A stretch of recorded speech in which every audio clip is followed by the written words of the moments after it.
ભરૂચની ઐતિહાસિક જામા મસ્જિદ વિવાદમાં નવો વળાંક સામે આવ્યો. ભોંયરામાં મૂર્તિઓ હોવાનો સંત સમાજે દાવો કરતા ખળભળાટ મચી જવા પામ્યો છે. મુક્તાનંદ સ્વામીએ કેટલાક વિડીયો જાહેર કર્યા છે, જેમાં કોતરણીવાળી શિલામાં મૂર્તિઓ હોવાનો ઉલ્લેખ કરાઈ રહ્યો છે.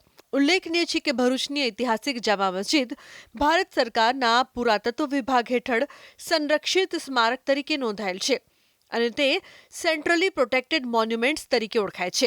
દાવા પ્રમાણે માર્ચ મહિનામાં કરવામાં આવેલી તપાસ દરમિયાન આ વિડીયો રેકોર્ડ કરવામાં આવ્યો હતો. વિડીયોમાં ભોંયરાની અંદર એક કોતરણીવાળી શિલા જોવા મળે છે, જેમાં મૂર્તિઓ જેવી આકૃતિઓ હોવાનું જણાવાયું છે.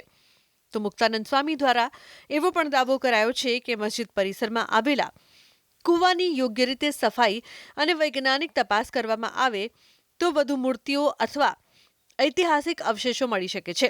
જો કે વિડીયોમાં કરાયેલા દાવાઓ અંગે પુરાતત્વ વિભાગ અથવા અન્ય સત્તાવાર એજન્સી તરફથી હજુ સુધી કોઈ સત્તાવાર પુષ્ટિ કરવામાં આવી નથી.